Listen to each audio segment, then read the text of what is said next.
Gimana Bu kabarnya? Alhamdulillah tetap masih dalam kondisi baik meskipun cuaca agak mendung-mendung dikit ya. Iya siap. Tetap jaga kesehatan ya Bu Windy. Iya, tetap untuk saya, Pak Fajar dan Bapak Ibu di rumah semuanya tetap harus jaga kesehatan. Siap. Langsung saja Bu Windy. Saya Oke, serahkan ke terima Bu kasih Windy. Pak Fajar. Halo semuanya, selamat siang Bapak Ibu di rumah. Apa kabarnya hari ini? Kita sama-sama berdoa semoga Bapak Ibu di rumah selalu dalam keadaan sehat dan bisnisnya selalu lancar. Nah, pada kesempatan siang hari ini, termasuk cuaca dalam kondisi agak mendung, tetapi semoga Bapak Ibu di rumah tetap terus semangat untuk belajar bersama saya pada hari ini, kebetulan untuk membahas mengenai imunitas, dan saya yakin Bapak Ibu di rumah sudah paham produk apa yang cocok untuk yang berkaitan dengan imunitas, karena memang dengan kondisi cuaca saat ini yang agak mendung-mendung, hujan tidak, pasti banyak waktu atau banyak sesuatu yang harus kita persiapkan untuk menjaga imunitas tubuh kita. Lalu sebelum kita masuk ke dalam sesi materi kita hari ini, seperti biasa saya ingin membacakan sebuah kisah kesaksian yang dialami oleh member MCI yang sudah menggunakan produk-produk dari MCI dan apa yang telah beliau rasakan selama ini. Nah, jadi di sini ada kisah dari Ibu Mevi yang berdomisili di Tapin Binuang. Jadi sebelumnya Ibu Mevi ini bercerita bahwa beliau ini hampir setiap hari mengalami pusing atau sakit kepala yang sangat luar biasa, dan hampir setiap hari juga Ibu Mevi ini harus minum obat untuk meredakan pusingnya yang dengan maksudnya adalah mengkonsumsi obat pusing dengan dosis yang cukup tinggi, dan ini dikonsumsi setiap hari. Bayangkan Ibu Mevi harus mengkonsumsi obat dengan dosis tinggi setiap harinya agar rasa pusing tersebut bisa hilang. Lalu Ibu Mevi ini bertemu dan menggunakan produk dari MCI yaitu Pendan LSW dan juga Biomini. Awalnya Ibu Mevi tidak merasakan apapun setelah menggunakan produk tersebut. Hampir setelah 3 bulan baru Ibu Mevi ini sadar atau baru ngeh.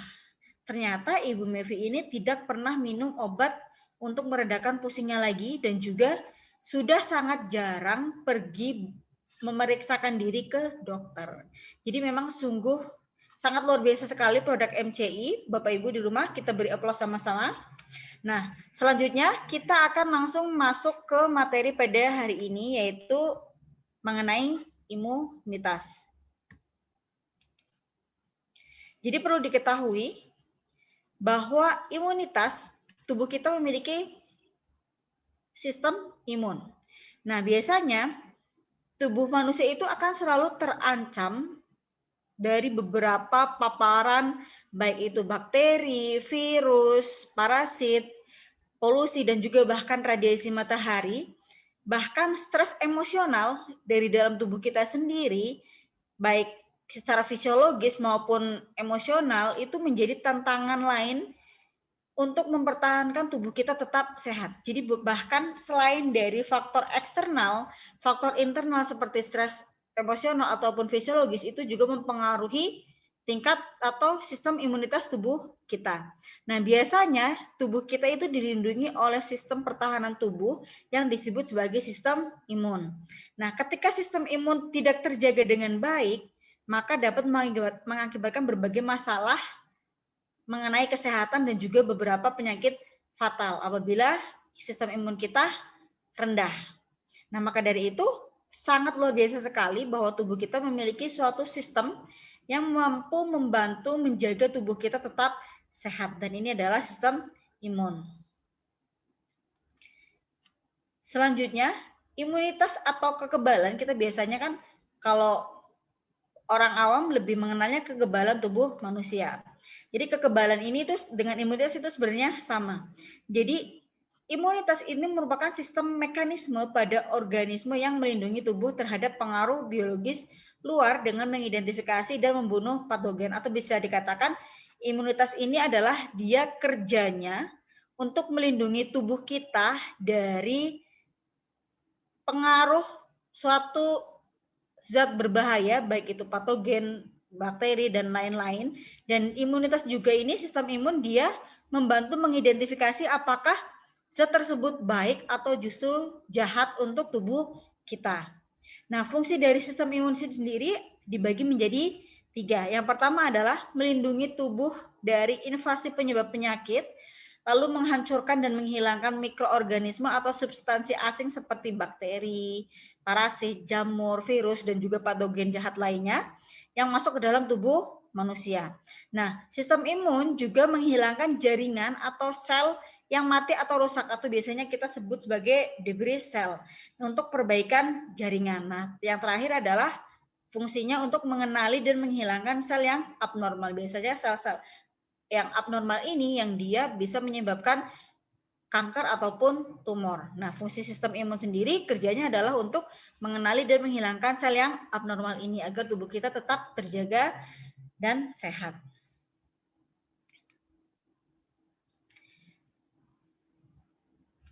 Lalu ada mekanisme dari pertahanan tubuh kita atau sistem imun ini, dia dibagi menjadi 2 kubu atau 2 pertahanan. Yang pertama adalah pertahanan tubuh non spesifik dan yang kedua adalah pertahanan tubuh spesifik. Pada non spesifik itu biasanya kita sebutnya sebagai innate immune system, dan juga pertahanan tubuh spesifik itu dikenal sebagai adaptive immune system. Nah, ini masih dibagi menjadi beberapa sub lagi. Pada pertahanan tubuh non spesifik itu dibagi menjadi pertahanan pertama dan pertahanan kedua. Lalu pertahanan tubuh spesifik menjadi pertahanan ketiga. Jadi kalau misalkan non spesifik ini berarti dia adalah pertahanan tubuh yang didapat. Maksudnya bagaimana? Jadi ketika ada patogen, baik bakteri, virus, parasit, jamur, dan lain-lain, itu kalau misalkan masuk atau menginvasi ke tubuh kita, pertahanan pertama dari sistem imun adalah kulit. Jadi ketika patogen jahat masuk, yang pertama melindungi tubuh kita adalah dari kulit. Lalu setelah kulit ada membran mukosa dan juga cairan sekresi dari kulit dan membran mukosa. Jadi kalau misalkan tangan kita luka, kulit kita terkena luka, pasti biasanya akan ada bakteri ikut masuk. Jadi kalau misalkan tidak ada luka, maka bakteri tidak akan mudah masuk karena terhalang oleh kulit. Kecuali bakteri yang masuk melalui saluran pernafasan. Nah, lalu kalau misalkan di kulit membran mukosa dia tidak terhalang atau bisa dikatakan mereka patogen memasuki tubuh kita, maka akan dilakukan pertahanan kedua. Nah, pertahanan kedua ini biasanya reaksinya adalah inflamasi, lalu ada juga sel-sel fagosit dan protein antimikroba. Jadi tubuh-tubuh kita dia akan mengeluarkan protein antimikroba dan juga ada sel-sel fagosit untuk mencegah patogen memasuki tubuh kita semakin dalam. Lalu ketika dari pertahanan pertama sudah dijebol atau sudah masuk, lalu pertahanan kedua dilewati juga, lalu akan dilakukan pertahanan ketiga, yaitu dengan limfosit atau antibodi. Nah, biasanya pada sistem kekebalan spesifik atau pada pertahanan ketiga ini, dia adalah sifatnya mempelajari. Jadi kalau misalkan ada virus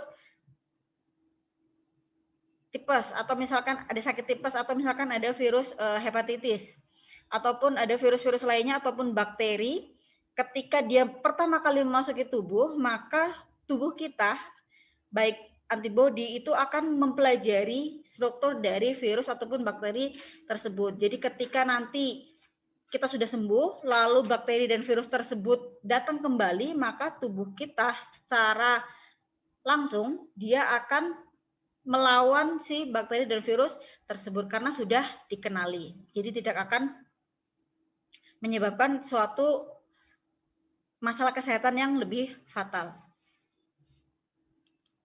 Selanjutnya, ada juga pada biasanya imunitas itu kita mengenal yang disebut antigen atau imunogen.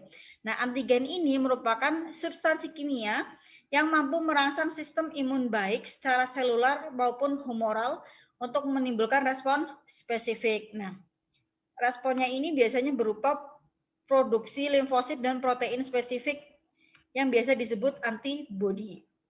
Jadi contoh antigen sendiri adalah bagian luar kapsul atau dinding bakteri. Dan biasanya ada 2 ciri dari antigen. Yang pertama adalah imunogenitas dan yang kedua adalah reaktivitas.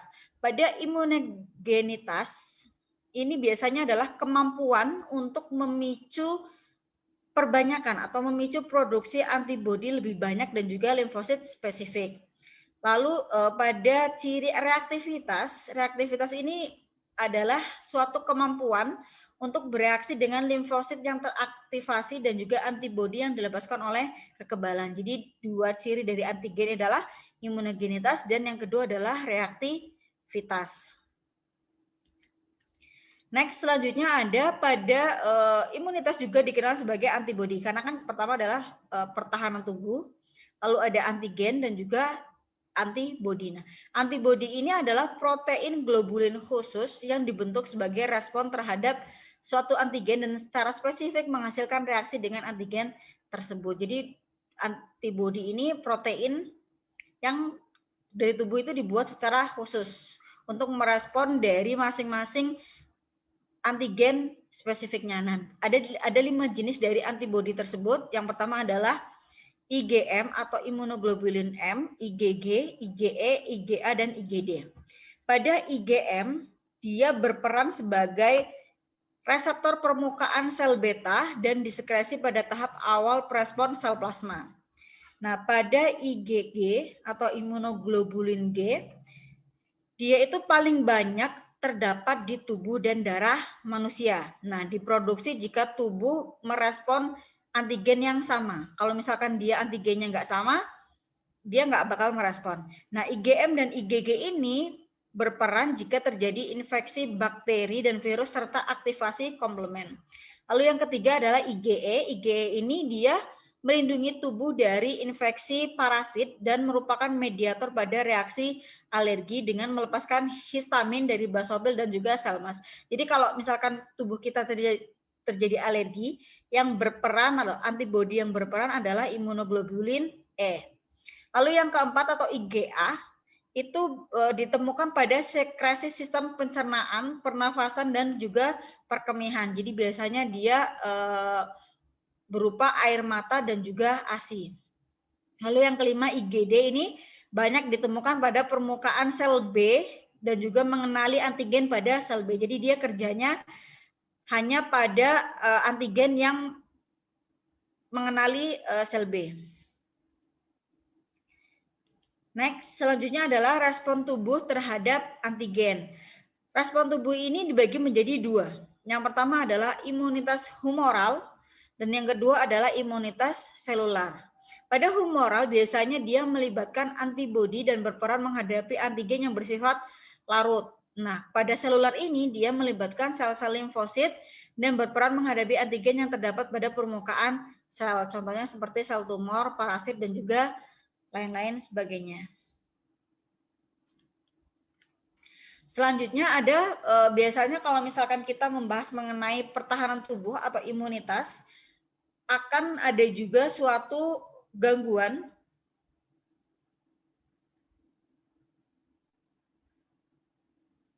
yang terjadi pada imunitas. Yang pertama adalah alergi. Jadi seseorang ini kita itu bisa mengalami alergi jika tubuhnya bereaksi dan menghasilkan antibodi terhadap suatu antigen yang disebut alergen. Jadi kalau misalkan kita alergi itu, yang menyebabkan tubuh kita alergi adalah sebuah antigen yang disebut sebagai alergen. Alergen ini adalah sumber yang menyebabkan tubuh kita mengalami alergi. Nah, ketika alergen ini masuk ke tubuh, biasanya melalui makanan, udara, sengatan hewan, ataupun bulu-bulu hewan, serangga, dan lain-lain, maka reaksi antara alergen dan antibodi ini dia akan mengaktifkan berbagai sel untuk melepaskan prostaglandin dan histamin yang menimbulkan gejala alergi. Nah, biasanya diameter dan permeabilitas pembuluh darah itu meningkat sehingga menimbulkan terjadinya pembengkakan, peningkatan sekresi lender, penyumbatan hidung, kontraksi otot polos pada saluran pernafasan sehingga menimbulkan sesak nafas, dan juga alergi ini diobati dengan histamin yang menghambat pelepasan histamin. Jadi biasanya kalau reaksi alergi yang paling umum adalah gatal, ruam merah, dan biasanya kalau sudah meningkat gejalanya itu bisa ke sesak nafas ataupun sakit perut. Itu juga bisa merupakan respon reaksi dari alergi. Selanjutnya, gangguan pada imunitas selain alergi adalah autoimun. Nah, dalam kondisi tubuh kita normal atau sistem imunitas itu normal, itu biasanya dia tidak bereaksi dengan jaringan tubuhnya sendiri. Atau bisa dikatakan gini, kalau misalkan imunitas tubuh kita normal atau sehat atau baik-baik saja, biasanya dia tidak akan bereaksi dengan jaringan tubuh kita sendiri atau tidak akan mengganggu sel dan jaringan pada tubuh kita. Tetapi ketika sistem imun ini tidak bisa mengenali jaringan kita sendiri, ataupun ketika ada kerusakan dan juga menyerang jaringan tubuh, itu bisa menyebabkan suatu autoimun. Jadi autoimun itu terjadi ketika sistem imun tubuh kita merusak ataupun melawan jaringan tubuh kita sendiri, meskipun dia baik maupun jahat. Jadi biasanya contoh dari autoimun itu ada rheumatoid arthritis, lupus, dan juga masih banyak jenis-jenis autoimun lainnya. Dan autoimun merupakan salah satu jenis gangguan pada sistem imunitas. Selanjutnya ada penyakit defisiensi imun. Jadi penyakit defisiensi imun ini biasanya adalah AIDS. Dan AIDS ini kita tahu bahwa penularannya itu terjadi melalui hubungan seksual. Nah, virusnya itu disebut HIV atau Human Immunodeficiency Virus. Nah, HIV ini dia kerjanya menginfeksi makrofag dan limfosit T dari saat terinfeksi sampai timbul gejala AIDS. Biasanya ketika dari mulai terinfeksi, baru masuk ke tubuh maksudnya, sampai timbulnya gejala dari AIDS ini, mereka membutuhkan waktu kurang lebih sekitar 10 tahunan. Jadi bisa saja kalau misalkan saat ini umur kita 40 tahun, baru terdeteksi atau baru muncul gejala HIV AIDS, maka ada kemungkinan bahwa kita itu sebenarnya sudah terinfeksi jauh lama dari bertahun-tahun sebelumnya. Karena biasanya HIV AIDS ini mirip-mirip dengan kanker. Kanker juga begitu, biasanya sudah ada lama, prosesnya terjadi selama bertahun-tahun, tetapi baru dirasakan ketika sudah usia lanjut. Next, selanjutnya ada faktor-faktor yang mempengaruhi imunitas. Jadi sebelumnya sudah ada gangguan pada imunitas, maka selanjutnya akan ada beberapa faktor yang dapat mempengaruhi imunitas. Biasanya ini adalah faktor-faktor pada diri kita ataupun yang kita lakukan dalam kehidupan sehari-hari. Yang pertama adalah diet itu berpengaruh atau berkaitan dengan imunitas, atau bisa dikatakan pola makan itu sangat berpengaruh dengan imunitas tubuh kita. Jadi perlu diketahui bahwa ketika kita mengkonsumsi makanan ataupun minuman yang bergizi, itu sangat membantu untuk menjaga sistem kekebalan tubuh kita tetap sehat dan juga tetap baik. Jadi memang sangat berkaitan antara pola makan yang baik dan bergizi dengan imunitas yang baik dan sehat. Nah, ketika terjadi kekurangan ataupun kelebihan nutrisi, itu bisa mempengaruhi atau memiliki resiko terjadinya kerusakan pada sistem imun kita. Kalau misalkan kekurangan bisa beresiko untuk imunitas, dan ketika kelebihan suatu zat gizi juga bisa menyebabkan kerusakan pada imunitas juga. Jadi harus pola makan itu harus dijaga agar tetap seimbang. Karena sesuai dengan moto bahwa kita harus mengkonsumsi makanan sesuai dengan gizi seimbang agar tidak terjadi kekurangan ataupun kelebihan dari nutrisi. Nah, baik imunitas innate maupun acquired itu dipengaruhi oleh nutrisi juga. Jadi bisa dikatakan pola makan ataupun asupan nutrisi tubuh kita itu sangat mempengaruhi terhadap kekebalan tubuh kita. Next, Selanjutnya ada faktor kegemukan atau obesitas, ini juga mempengaruhi imunitas karena biasanya obesitas ini sering dikaitkan dengan peradangan, terutama pada jaringan adiposa dan peningkatan resiko infeksi. Lalu ketika tubuh kita mengalami obesitas atau kegemukan, kita kan ada yang tubuh kita memiliki suatu hormon yang disebut sebagai leptin. Nah, leptin ini biasanya adalah hormon yang diproduksi oleh sel-sel lemak, juga mendukung produksi sel darah putih, dan dia berfungsi untuk meningkatkan fungsi kekebalan tubuh. Nah, ketika tubuh kita obesitas atau kelebihan berat badan, tingkat leptin itu akan meningkat atau hormon leptinnya dia akan tinggi, tetapi sel kekebalan dan fagositnya menjadi tidak responsif. Jadi bisa dikatakan hormon leptinnya tinggi, tetapi sel kekebalan tubuh dan fagositnya itu dia tidak berperan dengan baik. Ini biasanya terjadi pada orang-orang yang mengalami kegemukan atau obesitas. Dan untuk menanggulangi atau untuk memperbaiki dari masalah tersebut, yaitu harus dengan penurunan berat badan, jadi berat badan ideal.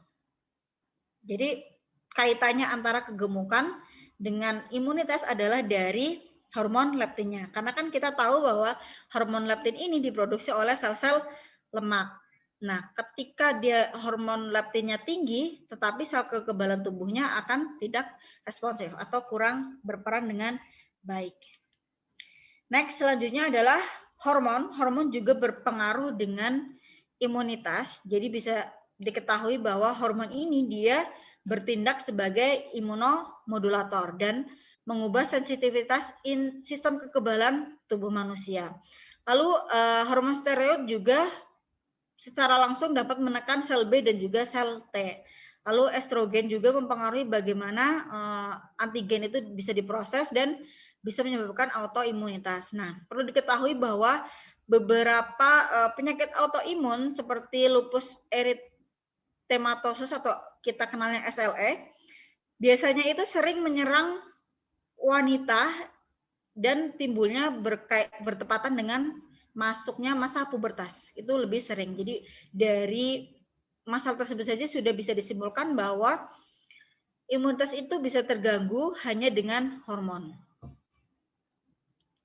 Next, selanjutnya adalah pola tidur. Jadi pola tidur itu juga berkaitan pada sistem kekebalan tubuh kita. Nah, sistem kekebalan ini dia sangat dipengaruhi oleh kualitas tidur dan istirahat manusia. Nah, ketika tubuh kita kurang tidur atau kualitas tidurnya buruk, maka itu dapat merusak fungsi kekebalan tubuh, dan juga kualitas tidur yang baik bisa meningkatkan fungsi sel B dan juga mengurangi peradangan dengan sendirinya. Jadi dia tubuh dengan sendirinya akan mengurangi peradangan ketika kualitas tidur kita baik dan kita istirahat cukup, atau bisa dikatakan tidur untuk dewasa itu sekitar 7-8 jam semalam, itu bisa membantu untuk menjaga kesehatan dari imunitas kita.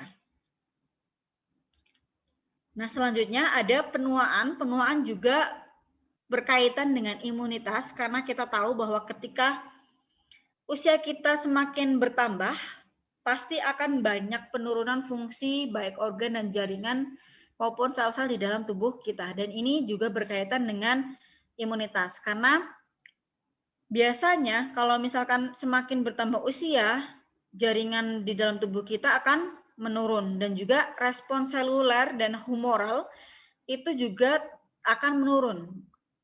Nah, penurunan ini biasanya terus bertambah semakin usia bertambah itu akan terus menurun. Dan biasanya respon imun tubuh kita juga akan melemah. Kenapa? Biasanya orang-orang dengan usia lanjut itu mereka lebih mudah terkena penyakit dibanding kita yang masih usia muda. Dan perlu diketahui juga bahwa sumsum tulang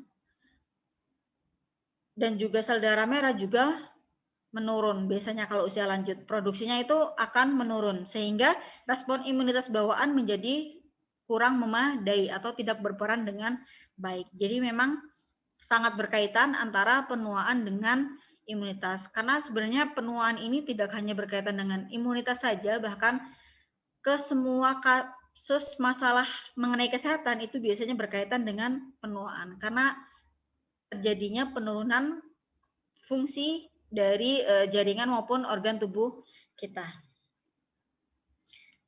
Next, selanjutnya adalah nutrient for immunity atau biasanya adalah nutrisi yang bisa membantu untuk menjaga imunitas tubuh manusia. Yang pertama adalah vitamin A. Jadi vitamin A ini dia diperlukan untuk maturasi dan diferensiasi dan juga proliferasi sel T. Jadi dia vitamin A memiliki manfaat terhadap imunitas. Nah, defisiensi vitamin A atau ketika tubuh kita mengalami kekurangan vitamin A, itu dapat mengganggu barrier mukosa dan fungsi neutrofil dan juga makrofag dan juga sel NK atau natural killer. Dan juga pergeseran dominasi sitokin TH2 ke arah TH1 sehingga mudah mengalami infeksi. Jadi ketika tubuh atau secara umumnya bisa disimpulkan bahwa ketika tubuh kita mengalami kekurangan vitamin A, maka tubuh kita sangat mudah mengalami terjadinya infeksi. Nah, pemberian vitamin A juga terbukti dapat meningkatkan imunoglobulin serum IgA dan IgG serta menurunkan sitokin inflamasi. Nah, perlu diketahui bahwa pemberian vitamin A 100.000 sampai 200.000 IU dosis tunggal itu terbukti memperbaiki fungsi fagositosis serta perbaikan fungsi sitotoksik makrofag. Jadi bisa kesimpulannya adalah vitamin A membantu tubuh kita menjaga imunitas tetap sehat. Itu yang paling penting. Next. Nah, dari Jurnal Kesehatan Masyarakat pada tahun 2007 juga menjelaskan bahwa vitamin A ini memiliki kaitan dengan fungsi sistem imun dilihat dari asosiasi defisiensi vitamin A dengan penyakit infeksi. Nah, ada suatu eksperimen yang berkaitan antara vitamin A dan imunitas. Jadi dilakukan sebuah penelitian pada hewan dan manusia yang menunjukkan bahwa ketika terjadi kekurangan vitamin A, maka akan mempengaruhi imunitas humoral, di mana sel mediated menjadi rusak dan juga produksi dan maturasi limfosit menurun dengan kurangnya vitamin A. Nah, ada penelitian di Indonesia yang menemukan bahwa rasio sel T itu berhubungan dengan antigen CD4 dan juga CD8+ rendah dalam limfosit darah periferal pada anak yang menderita seroptalmia dibandingkan dengan kontrol non seroptalmia. Ini bisa dilihat Bapak Ibu kalau misalkan dibacakan akan panjang. Bisa dilihat ataupun bisa di screenshot kalau misalkan nanti bisa dibaca kembali kalau kurang puas gitu ya. Langsung saja next. Nutrisi yang selanjutnya adalah vitamin B. Nah, vitamin B ini ada banyak jenisnya sebenarnya. Tidak hanya B6 atau B12, ada B1, B3, B2, B5, B9, B7, B6 itu ada banyak sekali sebenarnya jenis dari vitamin B. Namun lebih fokusnya kepada vitamin B dan juga vitamin B12. Nah, semua dari vitamin B ini ketika secara keseluruhan itu disebut sebagai vitamin B kompleks dan hampir dari semua vitamin B ini dia memiliki manfaat untuk menjaga imunitas. Nah, vitamin B12 ini berperan pada augmentasi kinerja fagosit dan juga proliferasi sel T. Ini adalah sel-sel yang berperan pada imunitas. Nah, asam folat ketika dia dikonsumsi bersama dengan vitamin B12 itu dapat mempengaruhi sel NK. Nah, ketika terjadi defisiensi atau kekurangan vitamin B12, B6, asam folat, dan niacin itu dapat meningkatkan resiko kerusakan DNA dan lesi terkait stres oksidatif. Jadi memang vitamin B ini memiliki manfaat atau berperan penting dalam menjaga kekebalan tubuh manusia. Next, pada jurnal Vitamin dan Minerals menyatakan bahwa vitamin B6 memiliki manfaat untuk membantu meningkatkan respons sistem imun untuk memproduksi antibodi dan meningkatkan komunikasi antar sel yang dilakukan oleh sitokins. Dan B12 ini memiliki manfaat untuk membantu proses sintesis B sel dan juga memperbanyak T sel, yaitu dengan meningkatkan kerja sistem imun dalam menghancurkan antigen atau zat asing. Lalu next selanjutnya adalah vitamin C. Nah, vitamin C ini dia ketika bekerja berkesinambungan atau ketika vitamin C digabungkan dengan vitamin E dan juga selenium, dia memiliki manfaat untuk menjaga aktivitas glutathione peroksidase dan superoksid dismutasi. Jadi glutathione peroksidase dan superoksid dismutasi ini adalah enzim antioksidan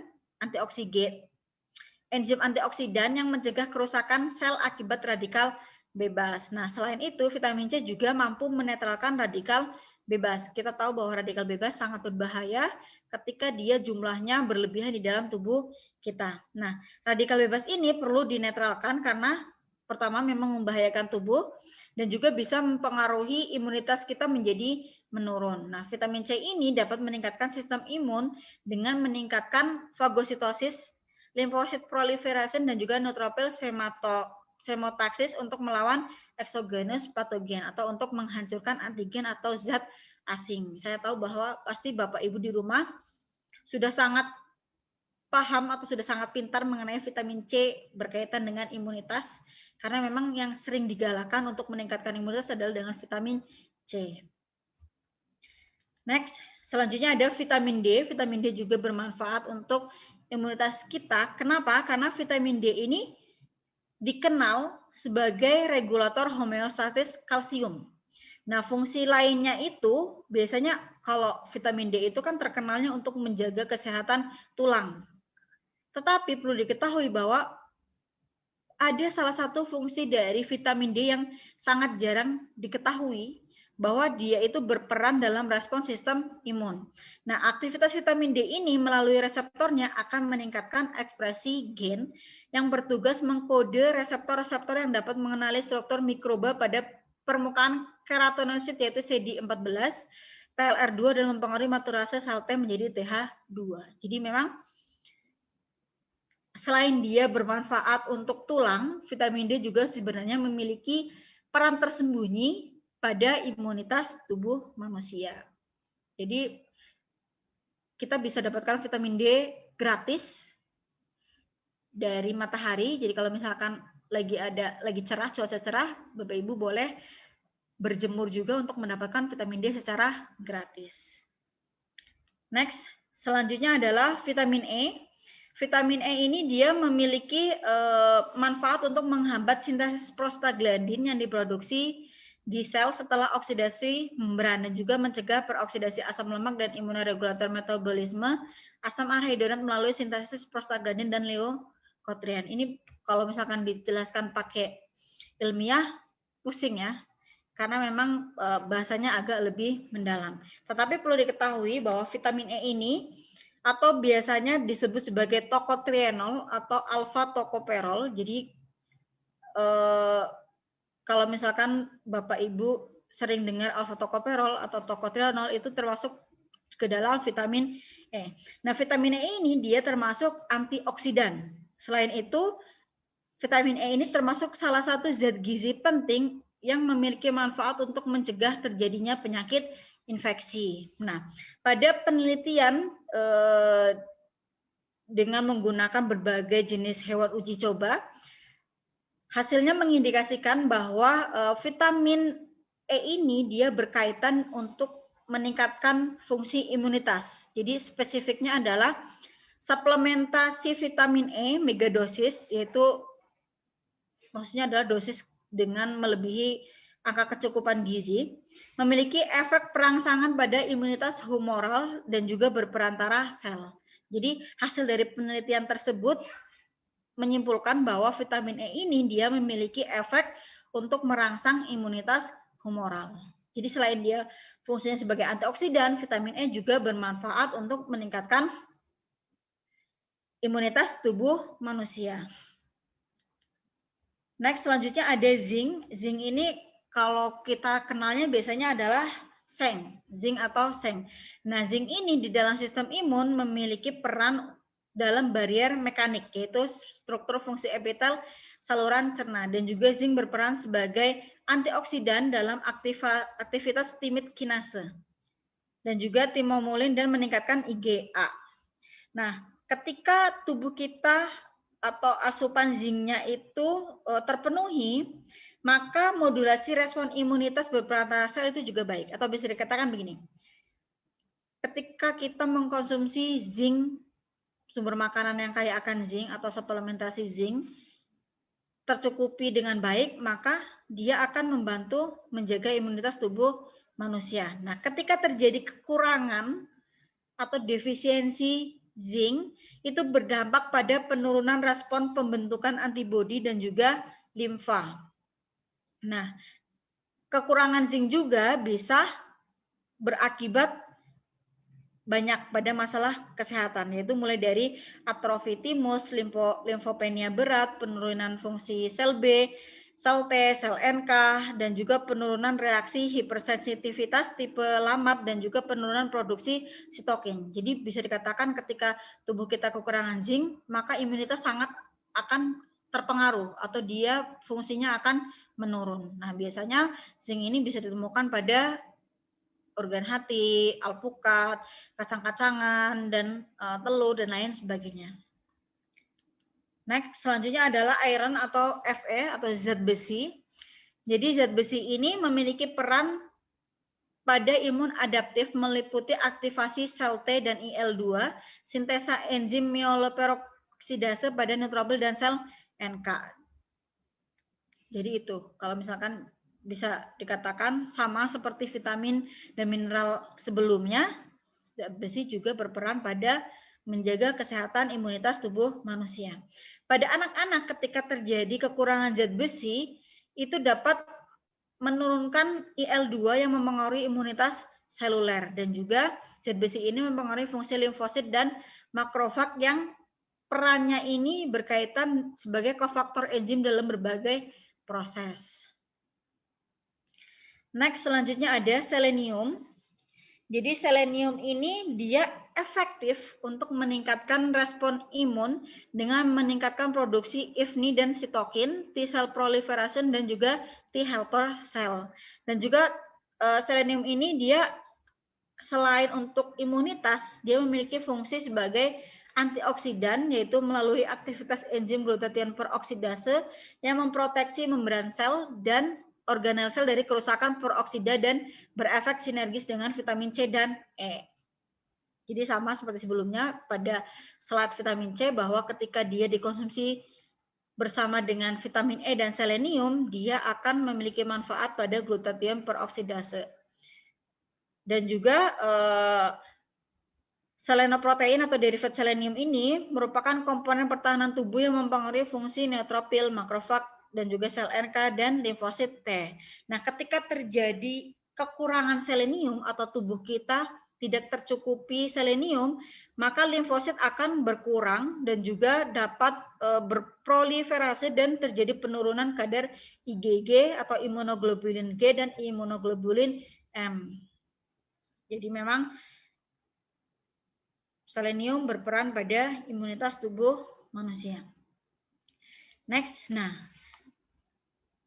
setelah vitamin-vitamin yang kita bahas sebelumnya, ada vitamin B6, vitamin B12, vitamin C, dan juga selenium, itu mereka bisa kita dapatkan di dalam produk Novit. Nah, selain dari vitamin B6, B12, vitamin C, selenium, Novit juga mengandung carrot powder atau wortel. Nah, dia juga bagus untuk imunitas tubuh kita. Nah, perlu diketahui bahwa Novit ini dia 100% vegetarian, jadi bisa dikonsumsi bagi orang-orang yang menjalani diet vegetarian.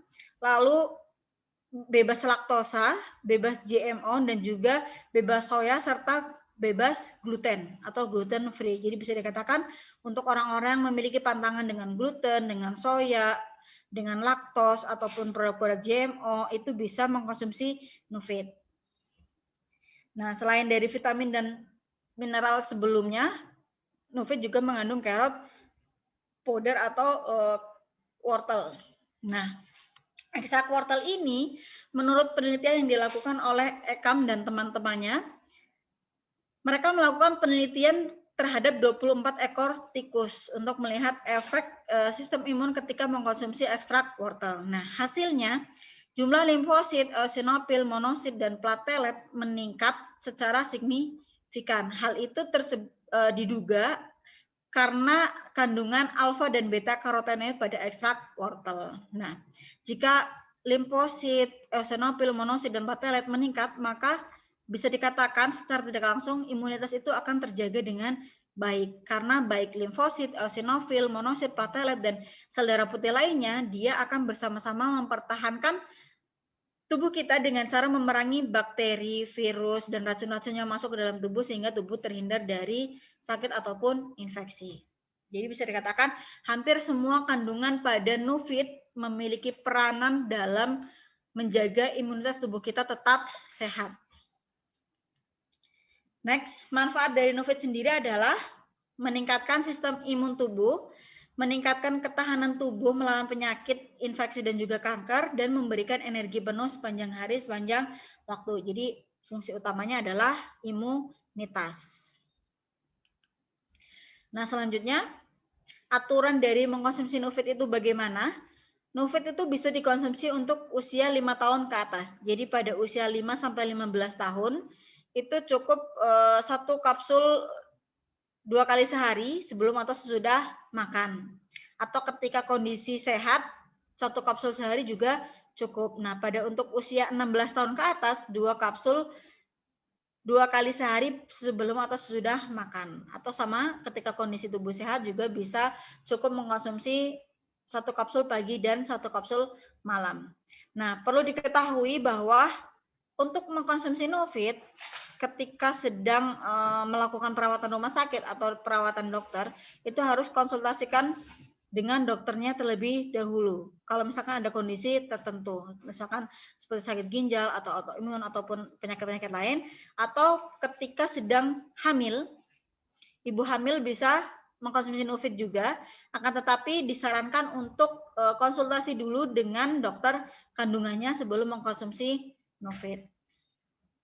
Nah, next. Selanjutnya ada target marketing dari Nufit. Jadi Nufit ini bisa diberikan untuk orang-orang yang ingin memelihara kesehatan tubuhnya atau untuk menjaga sistem imunnya tetap sehat. Itu bisa berikan atau bisa sarankan Nufit. Lalu bagi yang ingin meningkatkan sistem imunitas atau merasa bahwa imunnya sedang rendah, itu bisa disarankan dengan Nufit juga.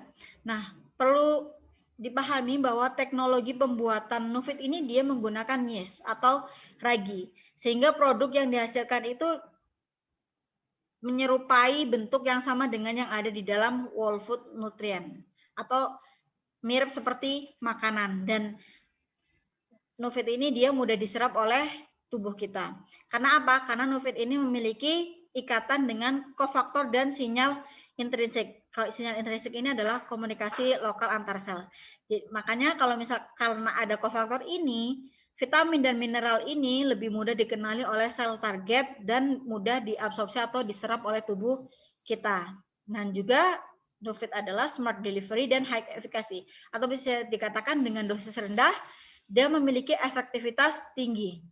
Lalu Nufit itu juga memiliki bioavailabilitas tinggi, yaitu penyerapan suplemen oleh sel tubuh itu tinggi, dan juga dibuat berdasarkan penelitian yang berhasil memperoleh penghargaan Nobel, dan juga Nufit ini adalah scientific approved atau telah dibuktikan secara ilmiah.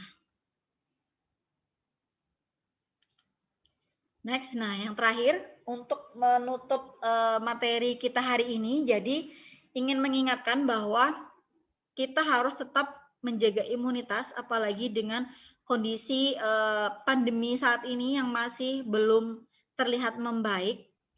Jadi Bapak Ibu bisa melakukan hal-hal yang sudah diberikan atau saran yang telah dilakukan dari Harvard Medical School pada 2014 tentang menjaga kesehatan agar tubuh dapat menjaga imunitas itu, yaitu dengan melakukan beberapa hal yang bisa dilakukan pada kehidupan sehari-hari kita. Yang pertama adalah usahakan untuk tidak merokok atau mengurangi rokok.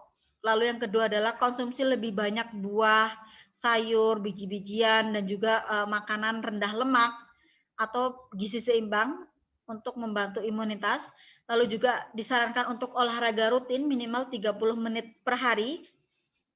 Olahraga bisa dilakukan dimanapun, bahkan dengan di rumah saja bisa melakukan olahraga. Lalu adalah menjaga berat badan ideal, yaitu dalam jumlah normal ataupun ideal itu untuk membantu terjadinya kelebihan berat badan ataupun kekurangan berat badan agar tubuh kita tetap berperan dengan baik. Lalu mengontrol tekanan darah ini disarankan untuk rutin agar kita tahu dalam batas berapa tekanan darah kita itu tetap stabil. Lalu adalah mengurangi atau menghindari konsumsi alkohol, lalu tidur cukup 7-8 jam semalam untuk usia dewasa. Untuk anak-anak biasanya membutuhkan waktu tidur lebih lama lagi karena untuk sistem atau untuk proses perkembangan tubuhnya. Lalu ada perilaku hidup bersih dan sehat, rajin cuci tangan, masak daging sampai matang, bersih-bersih rumah, itu pokoknya semua harus dibersihkan untuk menjaga lingkungan kita tetap bersih, tetap sehat, agar tidak mudah terkena infeksi. Lalu yang terakhir adalah rutin cek kesehatan, terutama bagi kelompok lanjut usia atau yang memiliki resiko terkena penyakit atau yang memiliki sistem kekebalan tubuhnya rendah, itu disarankan untuk selalu rutin cek kesehatan dengan dokternya. Nah, itu saja materi kita pada hari ini. Semoga materi ini dapat membantu Bapak Ibu di rumah untuk selalu menjaga kesehatan tubuh kita dan imunitas tubuh kita agar terhindar dari infeksi, bakteri, virus, dan lain-lain. Dan juga semoga Bapak Ibu di rumah selalu sehat dan selalu lancar dalam setiap kegiatan. Oke, langsung saja saya kembalikan lagi kepada Pak Fajar. Oke, terima kasih Bu Windy atas pemaparannya tentang Nufit ya, dan vitamin-vitamin yang ada dan kandungan-kandungan yang ada di dalam Nufit. Wah, luar biasa sekali ya. Oke, jadi tadi sudah ada beberapa pertanyaan nih Bu. Jadi untuk konsumsi Sakura pagi dan Nufit malam, apakah aman untuk yang sudah positif COVID? Oke, jadi untuk konsumsi Sakura dan Nufit malam pada yang sudah positif COVID masih aman. Jadi kalau misalkan positif COVID-nya ini tidak dibarengi dengan penyakit bawaan, atau dia hanya murni terinfeksi COVID saja, itu masih bisa konsumsi Sakura dan juga Nufit. Dan dosisnya bisa ditingkatkan secara bertahap jika tidak terjadi perubahan membaik. Tetapi ketika dia ada penyakit bawaan dan terinfeksi COVID, itu sebaiknya disarankan untuk konsultasi dulu dengan dokternya. Karena dikhawatirkan akan terjadi kontra antara obat atau dengan Nufit ataupun Sakura. Karena kan biasanya ketika seseorang atau ketika pasien mengalami infeksi COVID dengan dibarengi penyakit bawaan, maka dia konsumsi obat dan lain-lain perawatannya akan lebih ekstra. Beda dan lagi ya. Kasus tersebut biasanya yang paham dengan kondisi pasien adalah dokternya. Jadi tetap disarankan sebelum mengkonsumsi Nufit ataupun Sakura, bagi yang positif COVID yang dibarengi dengan penyakit bawaan, maka disarankan untuk konsultasi dengan dokternya terlebih dahulu. Oke, terus ada lagi nih Bu, pertanyaan dari Ibu Evelyn Hartono. Bu, apakah selenium harus dikonsumsi setelah makan, terutama untuk yang ada gangguan mah? Kemudian, apakah juga ada batasan maksimal minum Nufit dalam seharinya? Untuk masalah belum haid di usia 17 bisa dengan Nufit atau Salut. Nah, untuk masalah yang belum haid di usia 17 tahun, dia nanya bisa dikonsumsi dengan Nufit atau Salut Bu baiknya gitu. Ada 3 pertanyaan jadinya. Pertanyaannya beranak ya Pak Fajar. Iya, banyak jadinya. Untuk yang pertama, apakah selenium Nufit itu bisa dikonsumsi sebelum makan pada gangguan lambung? Iya bukan? Iya betul. Jadi Nufit ini bagi Bapak Ibu yang memiliki keluhan riwayat lambung, baik MAH, GERD, ataupun lain-lain yang berkaitan dengan lambung, itu masih tetap bisa konsumsi Novit, tetapi disarankan konsumsi setelah makan. Jadi jangan dalam kondisi perut kosong. Gitu. Lalu untuk pertanyaan keduanya, yang head bukan Pak Fajar? Iya, yang pertanyaan keduanya itu maksimal, batasan maksimal minum Novit dalam Batasan sehari. maksimal konsumsi Novit. Yeah. Jadi untuk batasan maksimal konsumsi Novit sejauh ini belum ada reaksi overdose atau overdosis dari Novit. Jadi sebenarnya kalau misalkan batasan maksimal belum ada, kalaupun untuk positif COVID biasanya kita sarankan bertahap konsumsinya. Jadi nggak harus langsung dosis tinggi, jadi kita sarankan dari tahap dosis rendah dulu. Karena kan biasanya beberapa orang ini dia memiliki kondisi tubuh yang ketika dia baru mengkonsumsi suplemen, maka akan memiliki reaksi berbeda. Jadi ada yang dia langsung nggak cocok, karena dia langsung karena sebelumnya tidak pernah konsumsi suplemen, lalu ketika konsumsi suplemen dalam dosis tinggi, dia akan muncul reaksi atau respon keluhan.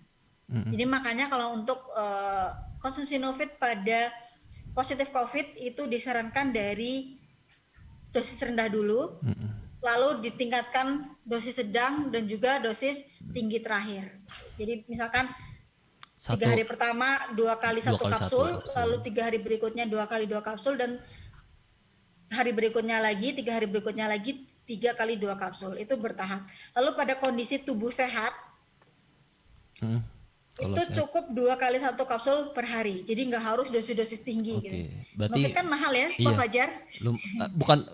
Bukan masalah mahalnya, Bu. Inden sekarang barangnya, Bu. Oh, malah inden sekarang ya. Nggak apa-apa.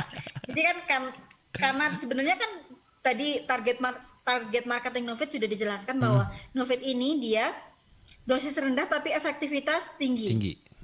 Jadi bisa dikatakan dengan dosis rendah saja itu sudah cukup untuk membantu meningkatkan imunitas gitu. Baik.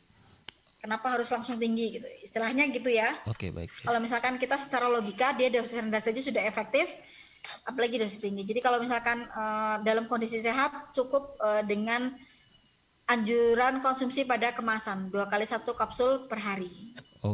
Untuk batas maksimal sejauh ini belum ada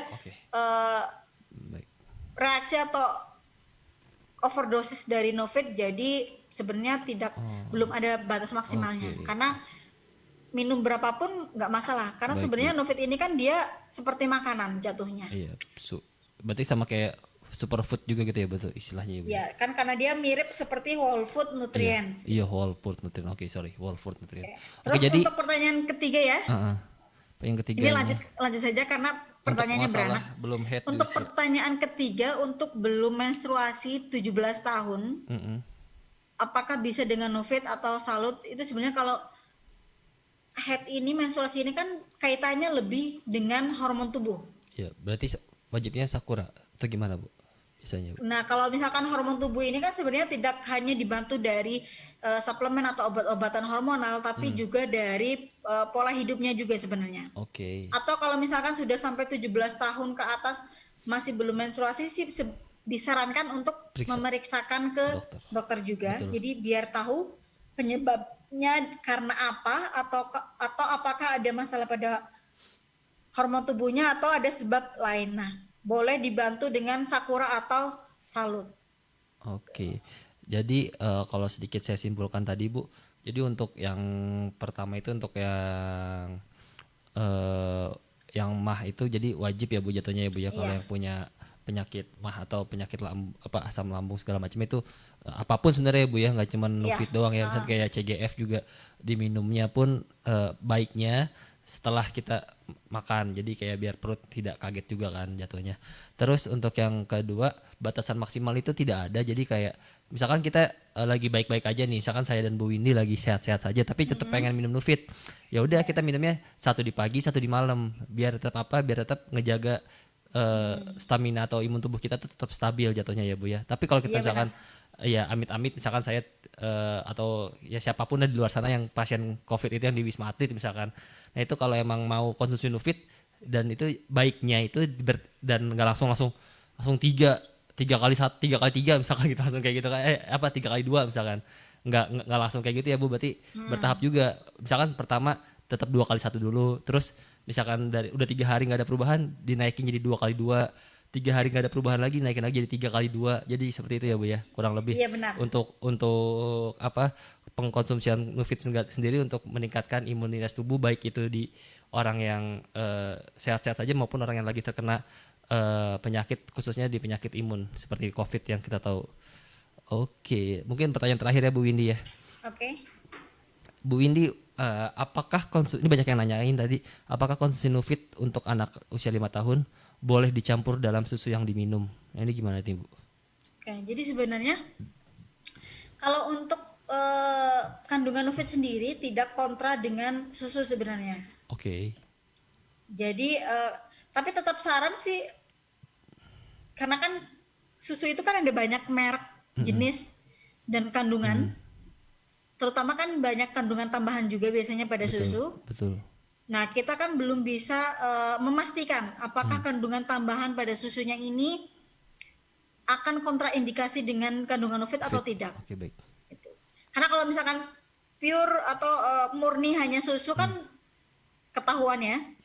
Sedangkan merek-merek susu formula di luaran sana biasanya mereka ada tambahan lain selain susu juga. Betul. Jadi kalau bisa diusahakan minum Nufitnya dengan air biasa atau makanan. Misal dengan buah atau dengan atau sayur yang sop. ada Bu, waktu itu di Bu Yohana sempat bilang kayak di apotek gitu kayak ada buat Iya, dengan sirup sirup apa gitu ya. Iya, ada merek sirup yang dia itu memang dikhususkan untuk minum obat bagi anak-anak. Nah, sirup ini tuh dia netral jatuhnya enggak. Rasanya manis, tetapi tidak mengandung bahan-bahan berbahaya. Jadi memang biasanya dikhususkan untuk minum obat bagi anak-anak. Kalau nggak salah mereknya Surplus kalau. Oke, jadi untuk anak-anak khususnya Bu, jadi bisa juga pakai untuk sirup itu ya. Jadi kayak itu nggak ngerubah kandungan, tapi ya mungkin karena rasanya manis bisa untuk anak-anak juga tertarik jadi untuk bisa minum. Untuk menutupi bau Nufit biasanya. Nah, biasanya seperti itu tuh. Jadi tuh untuk ibu-ibu yang ingin tetap kasih konsumsi Nufit ke anak-anaknya itu bisa kapsulnya bisa dibuka juga ya ke si Nufit karena kan sistemnya kapsul ya Bu ya. Iya, itu benar. bisa dicampur dengan sirup tadi karena sirup tadi manis dan si Nufit ini agak sedikit berbau memang ya Bu ya. Biasa anak-anak suka nggak suka. Oke, mungkin karena sudah jam 3 sore ada pesan terakhir Bu Windy untuk menutup webinar atau Victory Product Training pada sore hari ini. Oke, jadi untuk terakhir kalinya tetap mengingatkan kembali untuk Bapak Ibu di rumah agar lebih berhati-hati dan juga usahakan untuk tetap di rumah saja jika tidak ada keperluan khusus di luar, dan juga selalu menjaga kebersihan baik kebersihan diri maupun lingkungan teman-teman, keluarga dan rumah. Jadi karena memang pandemi saat ini masih belum stabil, jadi usahakan untuk selalu di rumah menjaga imunitas, mengkonsumsi makanan bergizi, banyak minum air, istirahat cukup, olahraga teratur, dan bisa juga menjaga imunitas dengan suplementasi seperti Nufit agar tubuh kita tetap sehat dan juga baik untuk diri kita sendiri, juga keluarga dan teman-teman lainnya. Oke, terima kasih Bu Windy dan terima kasih juga buat seluruh millionaires yang sudah menyaksikan acara Victory Product Training pada sore hari ini selama sebenarnya sore, dan tetap jaga kesehatan, stay safe semuanya, jangan banyak kegiatan di luar, dan kita berdua pamit undur diri semuanya. Better Life with MCI. Dadah semuanya, terima kasih, bye bye.